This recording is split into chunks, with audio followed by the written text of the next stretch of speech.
तीसरा पॉइंट क्या कहता है कि 2 पॉइंट पढ़ लिए हम लोग। पहले KClO3 को तोड़ेंगे, नाइट्रेट को तोड़ेंगे तो भी ऑक्सीजन का डाइऑक्सीजन का फॉर्मेशन प्रिपरेशन होगा। दूसरा था कि अनस्टेबल मेटल ऑक्साइड कहने का मतलब चाहे सिल्वर का हो या मरकरी का हो। तीसरा तरीका है बनाने का, या तीसरे तरीके से जो बनते हैं वो thermal decomposition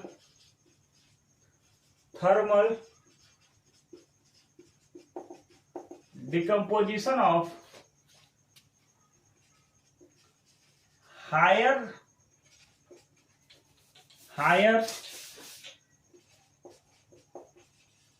oxide of metal such as Pb3O4। देखो पहला बात कंपाउंड में क्या बताते KClO3 पहला एग्जांपल में, दूसरा में Ag2O, तीसरा में HgO, यही बताए थे। तो PbO3 के सामने ये सारे कंपाउंड क्या है, छोटे ऑक्साइड है, लोअर ऑक्साइड के कंपाउंड है, लेकिन PbO3 high oxide of compound है। जब हम Pb3O4 को तोड़ेंगे, थर्मल डिकम्पोजिशन करेंगे, तब बनेगा PbO2 प्लस डाइऑक्सीजन। अब इसको बैलेंस कर लो।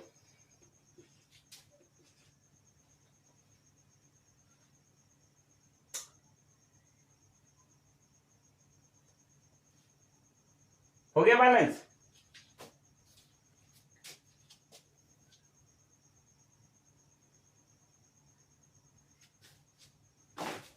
सॉरी, अब हो जाएगा balance.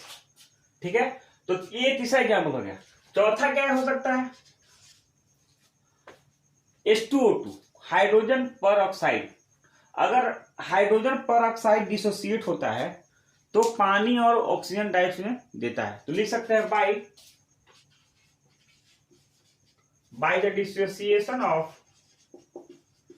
The dissociation of hydrogen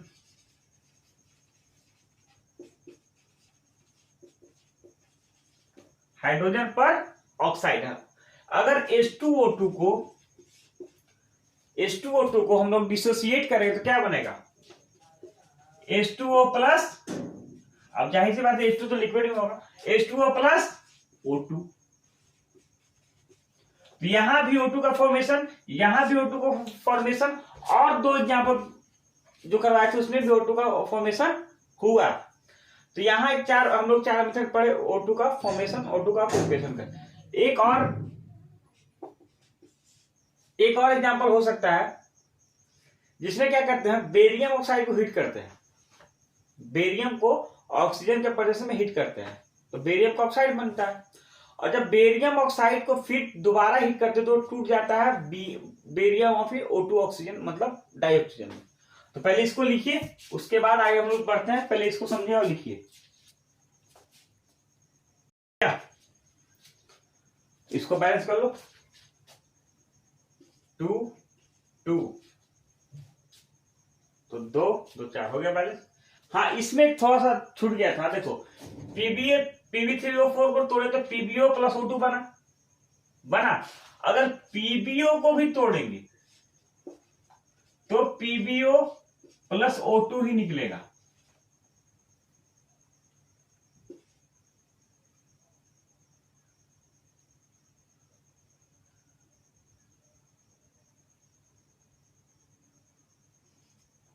समझ में आ रहा है? अगर PbO को भी तोड़ेंगे तो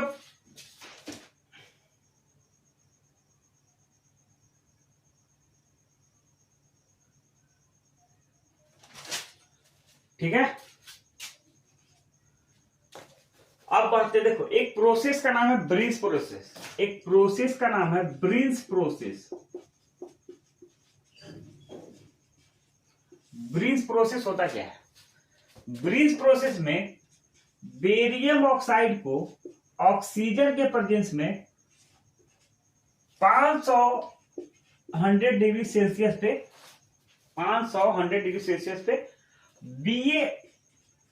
PaO2 बनाया जाता है, PaO2 बनाया जाता है। ठीक है,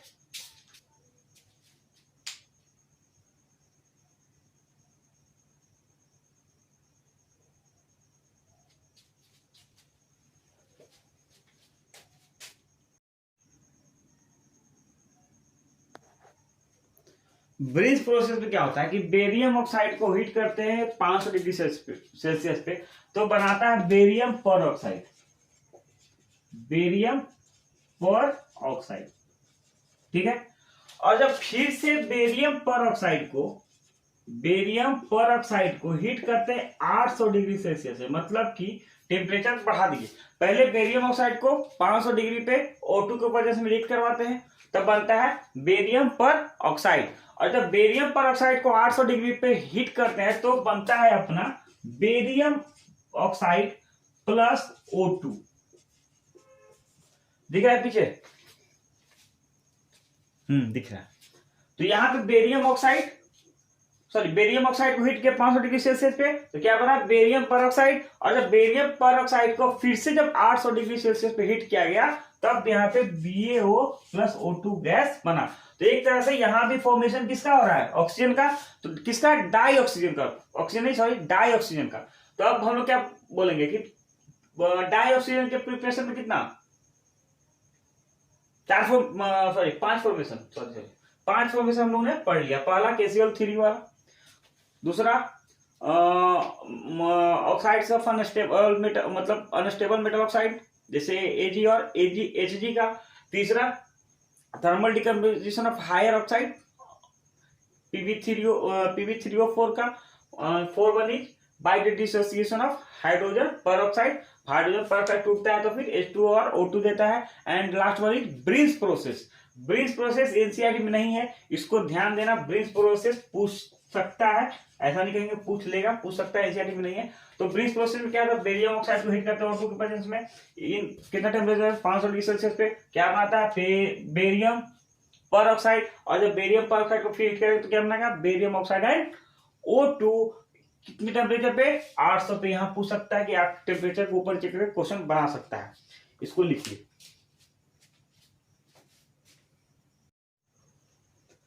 अब हम डाई ऑक्सीजन के कुछ प्रॉपर्टी के बारे में पढ़ेंगे। तो डाई ऑक्सीजन ऑर्डरलेस होता है एंड कलरलेस होता है। पहला पॉइंट, डाई ऑक्सीजन कलरलेस होता है, ऑर्डरलेस होता है। हाँ, कुछ रिएक्शंस पढ़ लेंगे उसके। जो ऑक्सीजन होता है डाई ऑक्सीजन, वो मेटल के साथ रिएक्ट भी करता है और नॉन मेटल के साथ भी रिएक्ट करता है। सल्फर हो गया, सल्फर प्लस O2 SO2। तो कुछ रिएक्शंस है, वो सब कुछ पता है, फिर भी यहां लिख लो। Colourless and odourless. Second point, reaction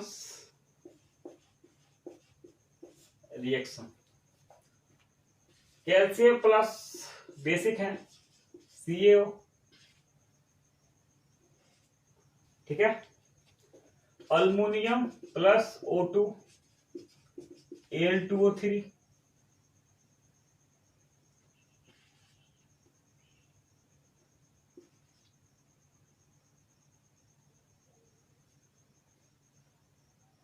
Al2O3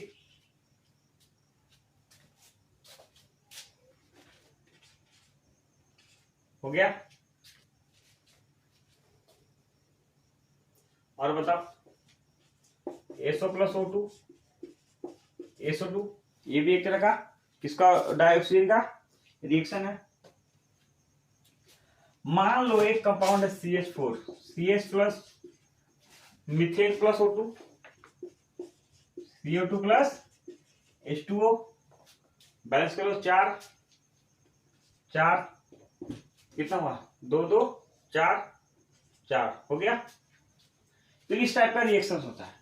अब देखो यहां पे जो डाई ऑक्सीजन होता है वो act as an oxidising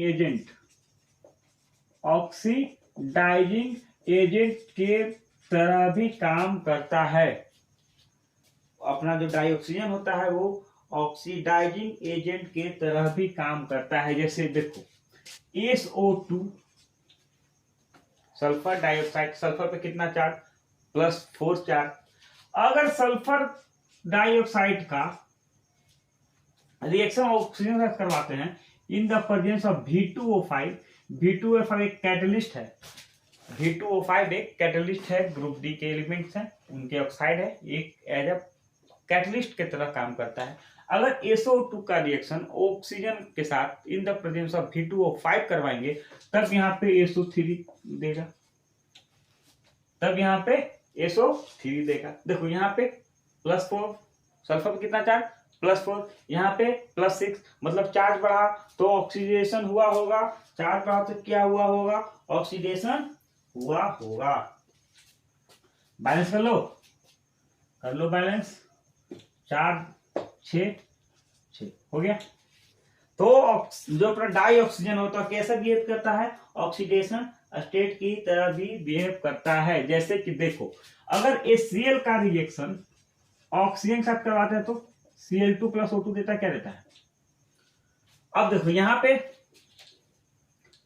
Cl पे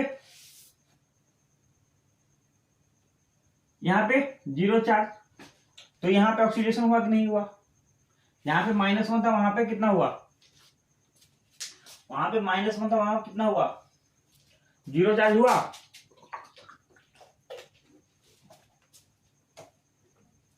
यहाँ पे -1, यहाँ पे 0, तो ऑक्सीडेशन हुआ। तो कहने का मतलब जो डाई ऑक्सीजन होता है अपना वो एक्ट एज ना ऑक्सीडाइजिंग एजेंट की तरह भी शो करता है। ठीक है, इसको बैलेंस कर लो, यहाँ पे 2, तो यहाँ पे 1, यहाँ पे 2, यहाँ पे ऑक्सीजन कितना है 2, यहाँ पे 1, तो 2 कर दे, कर दो 2 हो जाएगा Cl2,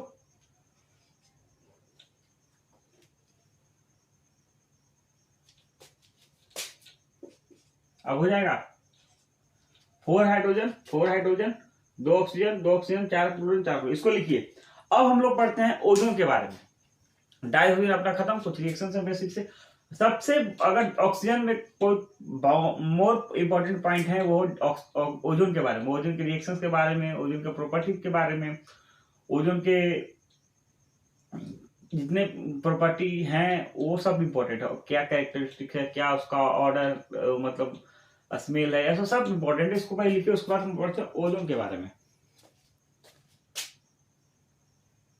एक चीज भूल रहे थे कि ओजोन से बढ़ने से पहले हम लोग बात करेंगे टाइप्स ऑफ ऑक्साइड के बारे में।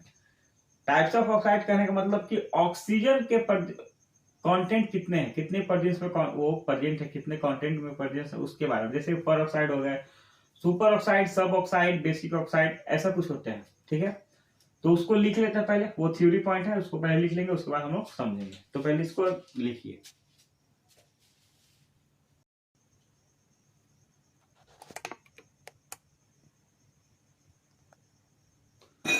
अब हम लोग पढ़ेंगे classification of oxide on the basis of oxygen content. Oxygen content कितना है उसके आधार पे हम लोग पढ़ेंगे कि डाई ऑक्सीजन है, पर ऑक्साइड है कि क्या है। सबसे पहला था नॉर्मल और सिंपल ऑक्साइड। नॉर्मल क्यों, क्योंकि देखो पहले कंपाउंड वैलेंसी के हिसाब से बनता है कि इस एलिमेंट को कितनी वैलेंसी की रिक्वायरमेंट है, उसके हिसाब से बनता है। तो पहला है सिंपल ऑक्साइड में contain oxygen permitted by normal valency, जितना परमिट है नॉर्मल वैलेंसी में उतना ही ऑक्सीजन होगा। जैसे कि H2 MgO, Mg के पास 2 वैलेंसी, ठीक है, और O के पास 2 वैलेंसी, तो Mg के साथ हमेशा एक ही O लग सकता है, रिक्वायरमेंट है, नॉर्मल वैलेंसी है, नॉर्मल है ये। Al2O3 2 अल्युमिनियम के साथ 3 ही ऑक्सीजन लग सकता है, ये नॉर्मल है। 2 हाइड्रोजन के साथ एक ही ऑक्सीजन लग सकता है, नॉर्मल है। 2 सोडियम के साथ दो सोडियम के साथ एक ऑक्सीजन लग सकता है, नॉर्मल है। 1 कैल्शियम के साथ एक ऑक्सीजन लग सकता है, ये नॉर्मल है। और सिंपल ऑक्साइड, इस तरह के ऑक्साइड को सिंपल ऑक्साइड बोलते हैं। Second one is poly oxide. Poly oxide में क्या होता है, contain more oxygen than normal permitted by normal valency. मान लो कि नॉर्मल वैलेंसी 1 है, दिया गया है, और जैसे कि मान लो उसमें भी टाइप है पर ऑक्साइड हो, सुपर ऑक्साइड है या फिर डाइऑक्साइड है। जैसे सुपर ऑक्साइड में देखो पोटासियम, पोटासियम अगर नॉर्मल कंडीशन की बात करेंगे तो पोटासियम को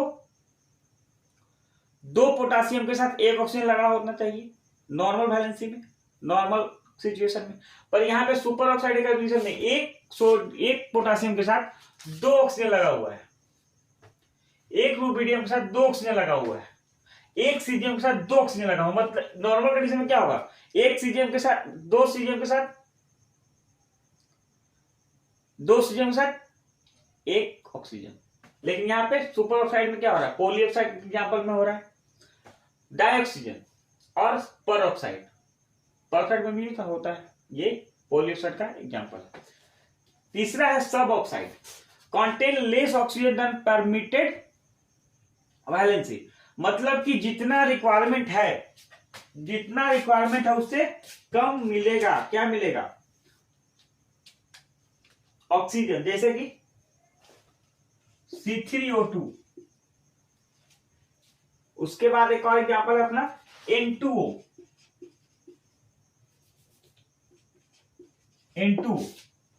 ठीक है। लास्ट नहीं बोल सकते, इसके बाद एसिडिक ऑक्साइड होता है, बेसिक ऑक्साइड होता है, उसके बारे में बताएंगे।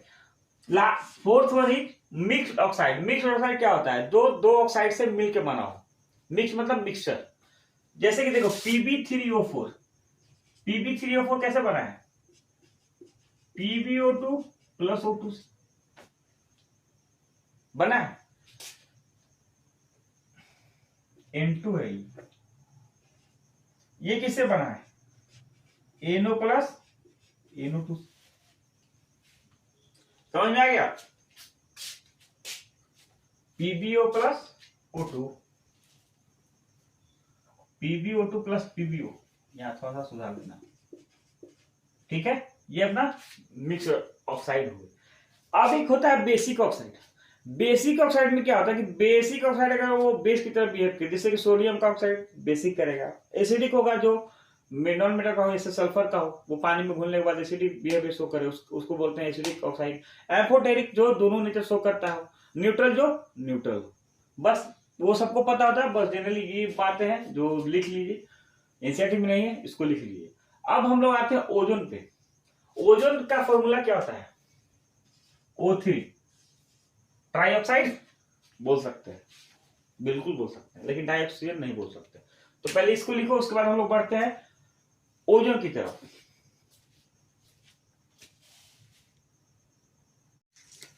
अब हम लोग आते हैं ओजोन की तरफ। ओजोन में कुछ थ्योरेटिकल पॉइंट्स है जो हम लिख चुके हैं, उसको बारी बारी में पढ़ लेंगे। ओजोन का कहने का मतलब O3, ozone is considered as an allotrope of oxygen. Ozone को ऑक्सीजन का एलोट्रॉप माना गया है। कैसे बनता है, it is found from atmospheric oxygen. Oxygen कैसे बनता है, देखो एटमोस्फेयर में ऑक्सीजन, एटमोस्फेरिक ऑक्सीजन है। एनर्जी कहां से देता है, सनलाइट से। तो कहां से बनता है, atmospheric oxygen by energy of sunlight, ठीक है। तीसरा पॉइंट है, it can be prepared by the action of silent electric discharge on slow steam dry steam of oxygen. Oxygen के ड्राई स्ट्रीम पे इलेक्ट्रिक डिस्चार्ज करवा दिया, वहां से ही बन सकता है, ये रिएक्शन है।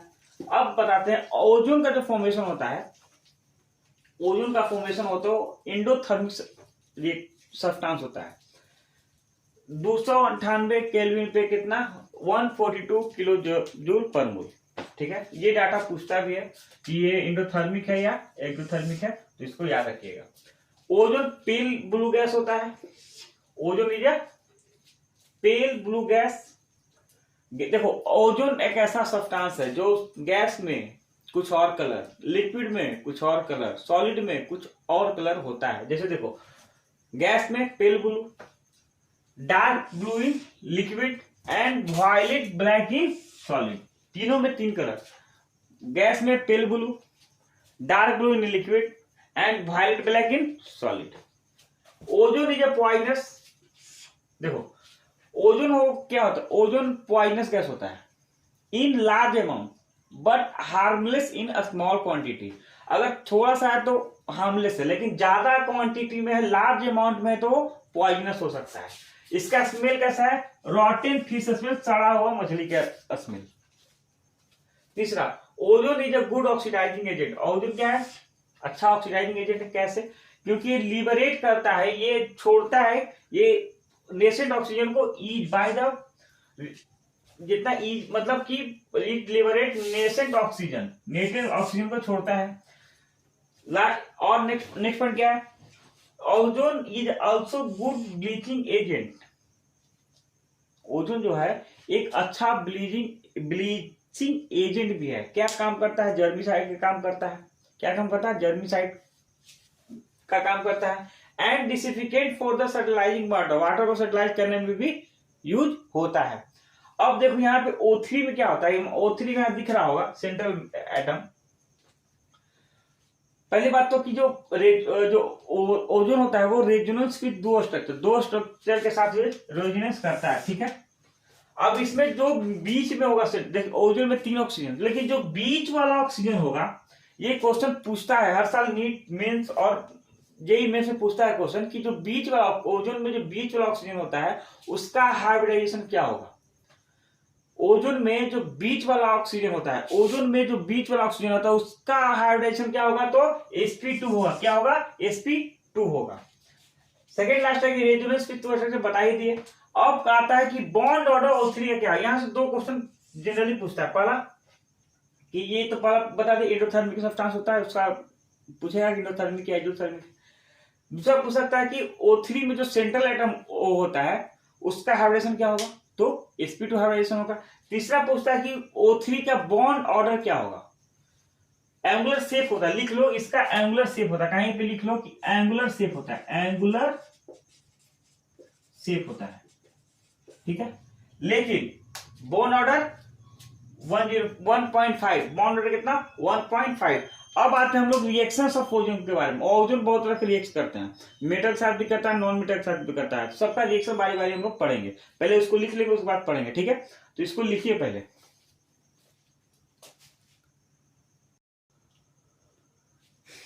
अब हम लोग आते हैं रिएक्शंस ऑफ ओजोन पे। किस पे? रिएक्शंस ऑफ ओजोन या प्रॉपर्टीज पे। एक बात बताओ, पिछले पॉइंट में हम लिखवाए थे कि ओजोन जो होता है वो ऑक्सीडाइजिंग नेचर का होता है, good oxidizing, strong oxidizing nature का होता है। तो मेटल हो या नॉन मेटल हो सबको ऑक्सीडाइज कर ही देगा, सबको ऑक्सीडाइज कर ही देगा। तो देखो PbS plus O3, PbSO4, NaNO2 plus O3, NaNO3 plus O2। देखो जहां जहां होगा सब में O2 का रिएक्शन निकलेगा। देखो 4 8,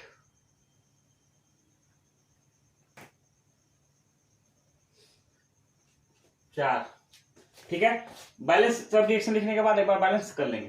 तो जहां जहां भी ओजोन का रिएक्शन होगा O2 का रिलीज इवोल्यूशन होगा ही होगा। ठीक है, अब देखो यहां PbS था प्लस O3 गया, PbSO4 में गया प्लस O2 में गया, मतलब कि यहां पे सल्फर के साथ ऑक्सीडेशन हुआ है।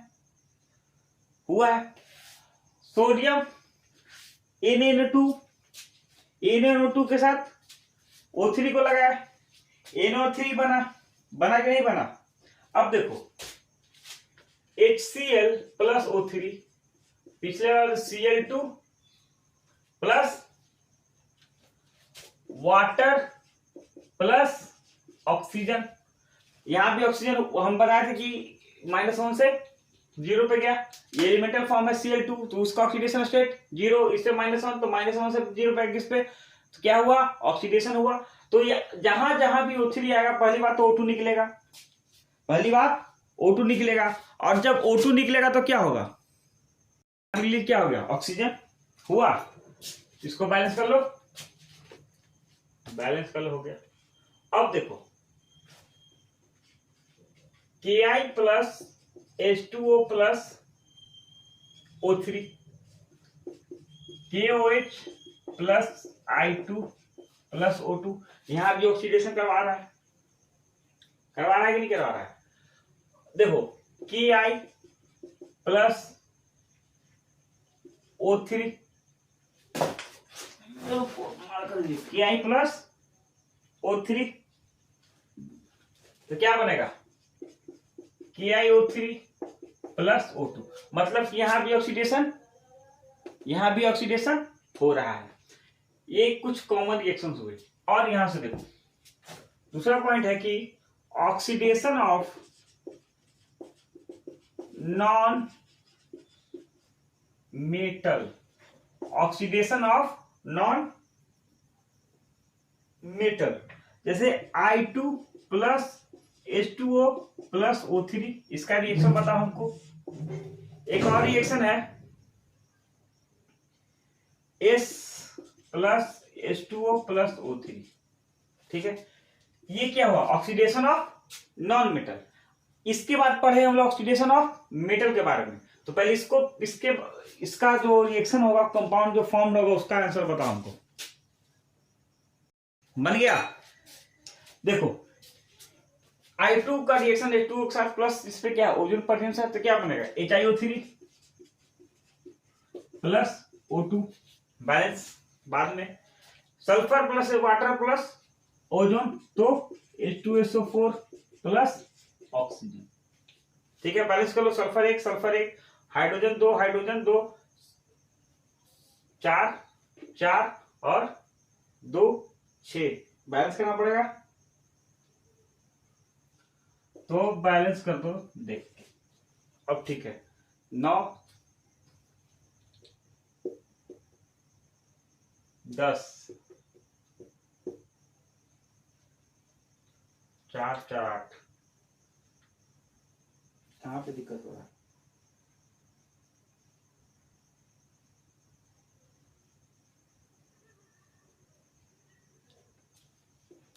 छह 4 10, चलो ठीक है। अब इसके बाद पढ़ेंगे हम लोग oxidation width of non metal, oxidation of metal.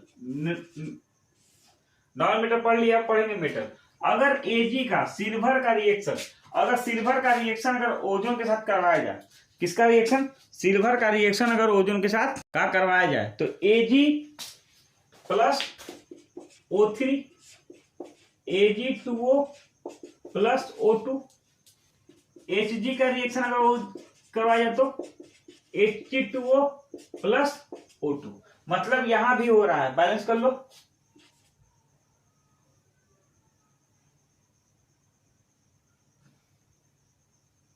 दो इधर 3 2 हो गया। ये अनस्टेबल ऑक्साइड है, इसके बारे पर इसको डिसोसिएट करते तो लोग टाइप से निकलता है। समझ में आ गया? इसको लिखिए। इसके बाद एक और छोटा सा रिएक्शन बच जाता है। देखो हम लोग जितना भी रिएक्शन ओजोन का पढ़े हैं, ध्यान देने की बात यह है कि सब में ऑक्सीजन O2 रिलीज हो रहा है। अब कुछ रिएक्शन ऐसे हैं जिसमें O2 इवॉल्व नहीं होता, कुछ रिएक्शंस ऐसे हैं जिसमें O2 इवॉल्व नहीं होता, उसके बारे में पढ़ेंगे। पहले इसको लिखिए। अब कुछ रिएक्शंस हैं, हम लोगों ने जितना भी रिएक्शंस ओजोन के बारे में पढ़ा, उसमें सब में ऑक्सीजन इवॉल्व हो रहा था। अब कुछ रिएक्शंस ऐसे हैं जिसमें ऑक्सीजन इवॉल्व नहीं होगा, तो लिखिए उसके बारे में।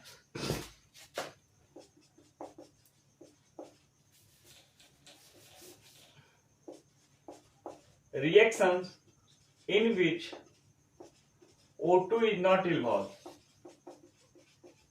O2 is not evolve, ठीक है।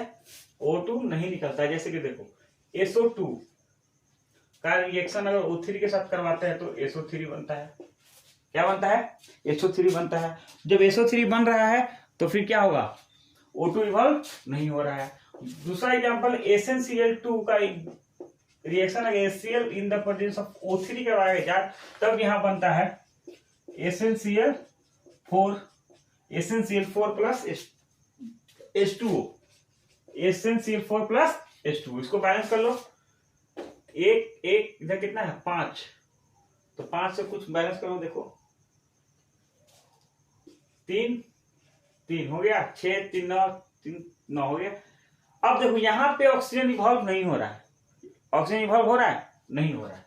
अब देखते हैं ओजोनोलाइसिस। ओजोनोलाइसिस इसमें क्या होता है, अगर मान लो CH2 का रिएक्शन O3 के साथ करवाते हैं तो यहाँ पे देखो क्या बन रहा है, एक CH2 वैसे ही रहता है, बीच में आता है ऑक्सीजन, ऑक्सीजन नहीं बोलेंगे इसको, O3 बोलेंगे, O3 और CH2, एक ऑक्सीजन इसके साथ, एक ऑक्सीजन इसके साथ। ध्यान से देखो, ये CH2 है, ये क्या है, ये क्या है, CH2 है। तो एक ऑक्सीजन इसके साथ जुड़ा, एक ऑक्सीजन उसके साथ, बीच में है क्या, O3, और बीच में क्या है, O3। अब अगर यहां हम एज ए कैटलिस्ट जिंक को डाल दें, एज ए कैटलिस्ट अगर जिंक को डाल दे, तो यहां पे देखा गया कि 2 मोल HCHO प्लस H2O2 बना है, मतलब हाइड्रोजन पर ऑक्साइड बनता है, इसको बोलते हैं ओजोनोलाइसिस। ये एग्जांपल है कुछ, ओजोन का रिएक्शन का खत्म हो चुका है। और आगे बढ़ते हैं हम लोग, इसको बैलेंस कर लो, 3 6 3 6 3 3 बैलेंस हो गया। अब ये सारा एग्जांपल हो गया ओजोनोलाइसिस का, ओजोन का रिएक्शन खत्म। अब हम लोग पढ़ेंगे सल्फर के बारे में। नेक्स्ट क्लास में हम लोग ग्रुप 16 के जो एलिमेंट्स है, ऑक्सीजन का सारा रिएक्शन एनसीईआरटी के में जितने दिए हैं वो सारे कवर हो चुके हैं, और उससे ज्यादा भी कवर हो चुके हैं। तब हम लोग पढ़ेंगे सल्फर में। सल्फर में कुछ पार्ट, स्टार्टिंग में कुछ पार्ट जो थ्योरेटिकल है उसको पहले बोर्ड पे लिख देंगे, उसके बाद हम लोग पढ़ लेंगे। और उसमें रिएक्शन है, सबसे मेनली है ऑक्सो एसिड ऑफ सल्फर, वो उससे क्वेश्चन हमेशा हर साल जीई मेंस में और नीट में दोनों जगह आते हैं, तो उस पर हम लोग ज्यादा फोकस करेंगे। ग्रुप 16 के ऑक्सीजन का सारे कंपाउंड खत्म। अब ऑक्सीजन के सारे रिएक्शन, ग्रुप 16 के जो ऑक्सीजन एलिमेंट के सारे जो हमारे रिएक्शंस थे, कंपाउंड थे, ओजन तक हम लोग पढ़ लिए। अब पढ़ते हैं सल्फर की ओर। सल्फर भी एक ग्रुप 16 का मेंबर है, ऑक्सीजन के जस्ट नीचे आता है। सल्फर भी एक नॉन मेटल है, तो उसके बारे में पढ़ेंगे। सल्फर के बारे में, सल्फर के स्टार्टिंग में कुछ थ्योरी पॉइंट है, उसमें से कुछ 2-3 पॉइंट जो है इंपॉर्टेंट है, उससे डायरेक्ट क्वेश्चन आते हैं। तो पहले हम उसको बोर्ड पे लिख देते हैं, उसके बाद आप लोग राइट डाउन कीजिए।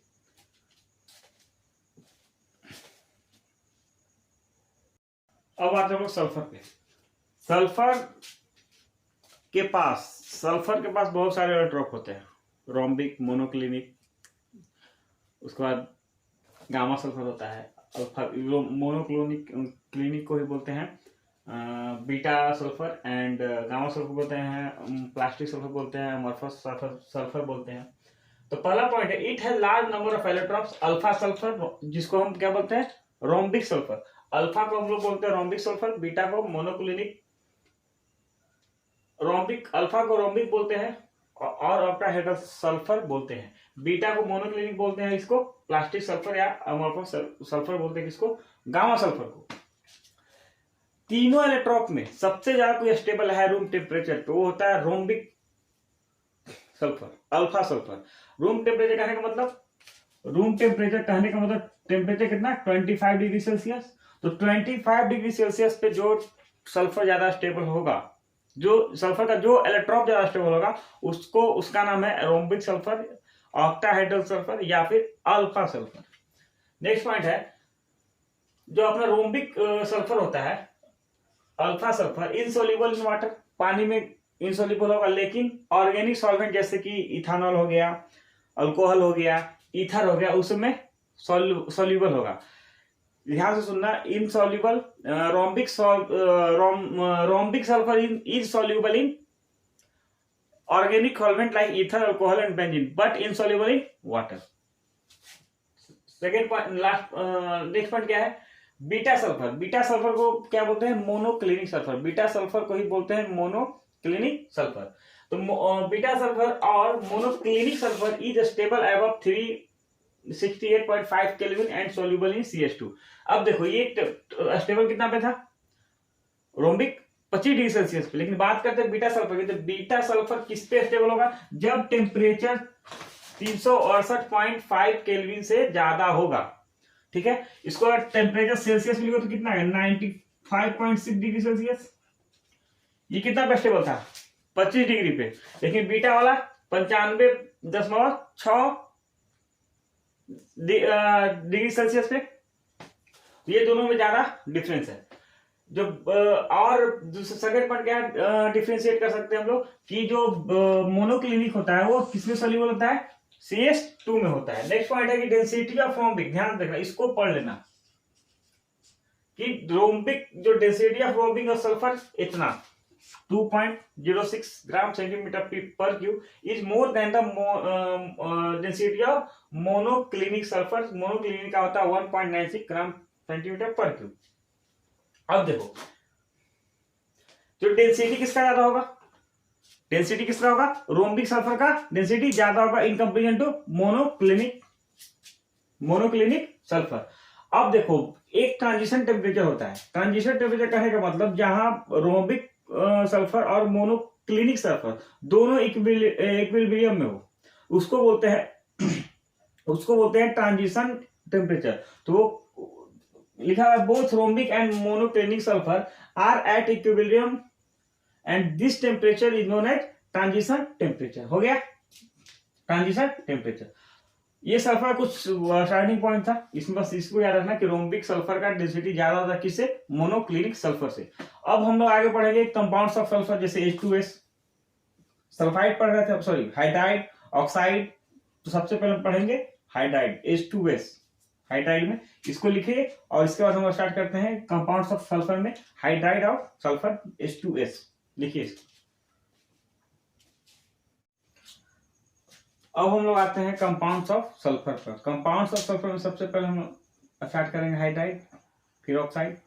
तो लिखो कंपाउंड्स ऑफ सल्फर।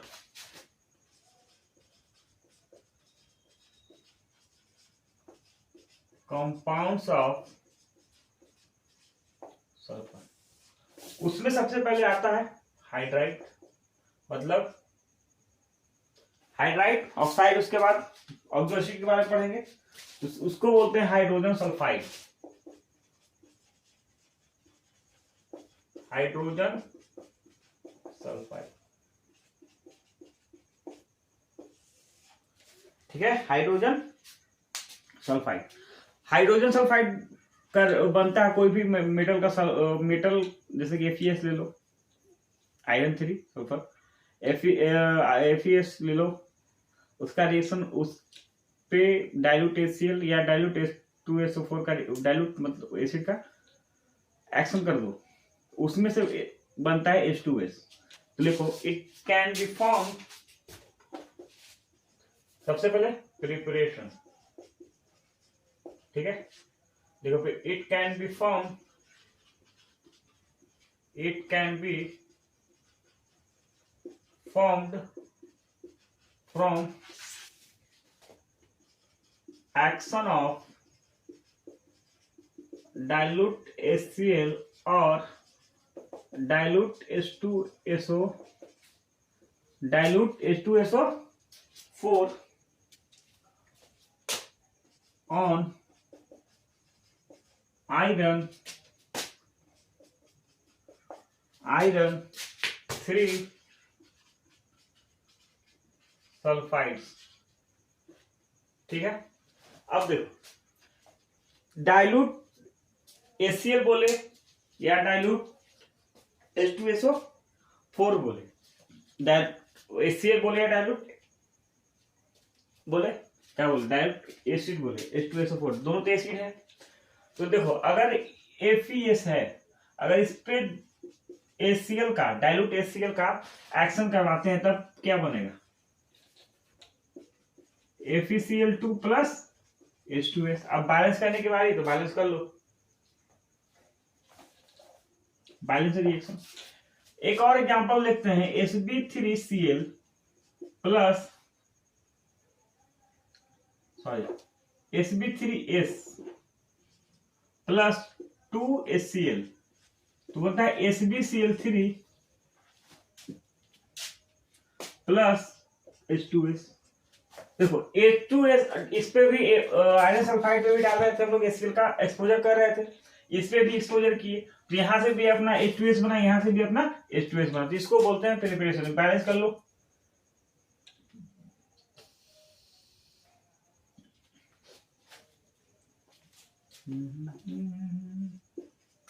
बैलेंस कर लो इसको, बैलेंस है। इधर कितना है Cl, इधर 2, इधर कितना 6, तो इधर कितना करेंगे 6, 3 हो गया बैलेंस। अब देखो जो हाइड्रोजन सल्फाइड होता है वो पॉइजनस गैस होता है, मतलब पॉइजनस होता है उसका स्मेल रोटेन फिश या रोटेन एग स्मेल लाइक होता है। तीसरा प्रॉपर्टी क्या हो सकता है, तीसरा कैरेक्टरिस्टिक ये है कि ये कलरलेस होता है। तो पहला कलरलेस, पॉइजनस और rotten egg like smell, rotten egg like smell. तो एक प्रॉपर्टी और लिख सकते हैं, it is colourless, poisonous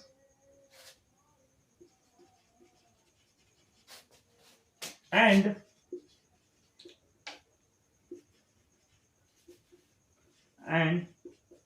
rotten egg like a smell। Colourless होता है, पॉइजनस होता है और रॉटेन लाइक स्मेल होता है। अब देखो अगर ऑक्सीजन की बात करते हैं, ऑक्सीजन के हाइड्राइड के H2O पानी के बारे में, तो H2O क्या है, H2O क्या है, ऑक्सीजन का हाइड्राइड, ऑक्सीजन का हाइड्राइड। अब बताओ H2O यहां पे है और H2S यहां पे है, S ज्यादा भारी है किससे, O से, S ज्यादा भारी है, O से ज्यादा भारी S है, तो लिख सकते हैं H2S is heavier than water, H2S is heavier than water and moderately soluble. जब मॉडरेटली, अब देखो हैवियर है, यहां पे क्या है, हैवियर नहीं है, हैवियर है, तो जब ऑक्सीजन से ज्यादा सल्फर ज्यादा हैवियर होगा तो इसमें सोल्यूबल कम होगा, जाहिर सी बात है। तो and moderately soluble in water, moderately soluble in water. एक पहले बात तो ये हो गया कि सर ऑक्सीजन से ज्यादा सल्फर भारी होता है, तो मतलब H2S is heavier than water and moderately soluble in water. But अगर मान लो H2S का टेम्परेचर बढ़ा देंगे, हाइड्रोजन सल्फाइड का टेम्परेचर बढ़ाते जाएंगे, जैसे जैसे टेम्परेचर बढ़ेगा सोल्यूबिलिटी कम होते जाएगा, समझ रहे हो, लिख लो, and solubility decreases with increasing in temperature। मतलब कि टेम्परेचर बढ़ाएंगे तो H2S सॉल्यूबल कम होगा, समझ में आ रहा है। यहां से एक था कि अगर बात करेगा वाटर और H2S में हैवियर कौन है, तो कौन है, H2S हैवियर है। अब H2S जो होता है वो वीक एसिड है, H2S वीक एसिड है। तो वीक एसिड होने के कारण एक पहली बात तो वीक एसिड है, अगर एसिड है तो साल्ट बनाएगा, वीक एसिड है स्ट्रॉन्ग एसिड बात की बात है, जब एसिड है तो वो साल्ट बनाएगा। लेकिन जब H2S जो है अपना वो क्या है, वीक है स्ट्रॉन्ग है,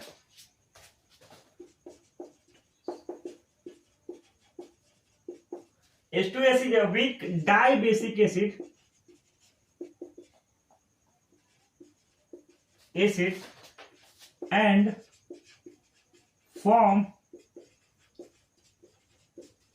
two types of salts। अब एसिड है तो साल्ट बनाएगा, अगर एसिड है तो साल्ट बनाएगा ही बनाएगा, कोई उसके, ये तो प्रॉपर्टी है कि नहीं है, ये प्रॉपर्टी है कि अगर वो एसिड है तो साल्ट बनाएगा ही बनाएगा। तो H2S is a weak dibasic acid and forms two type of sulfide, हाइड्रोसल्फाइड्स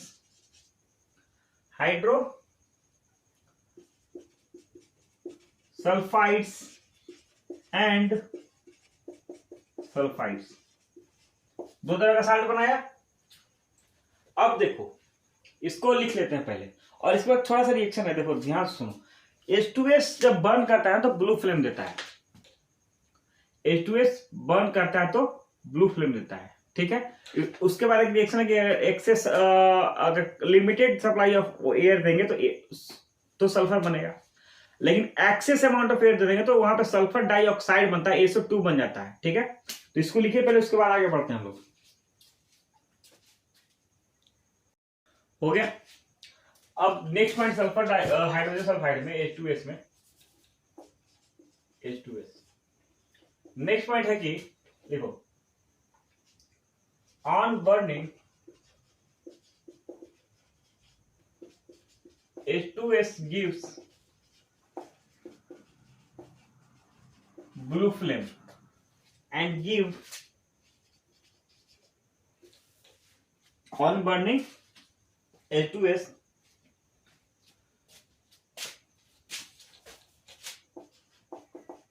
with blue flame and gives sulfur in limited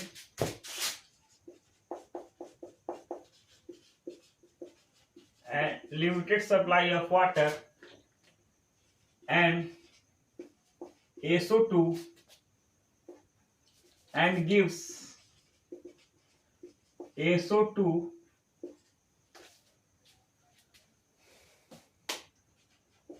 when air is present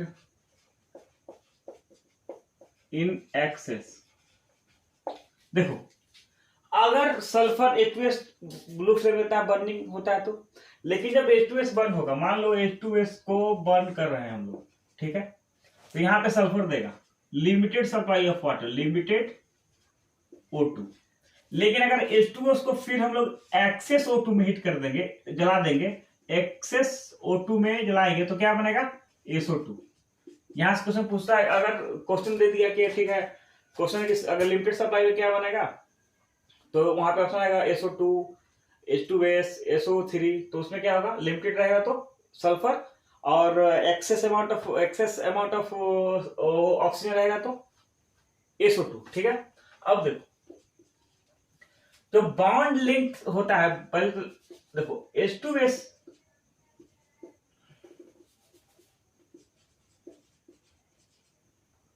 bond angle, पहले इसको लिखो तो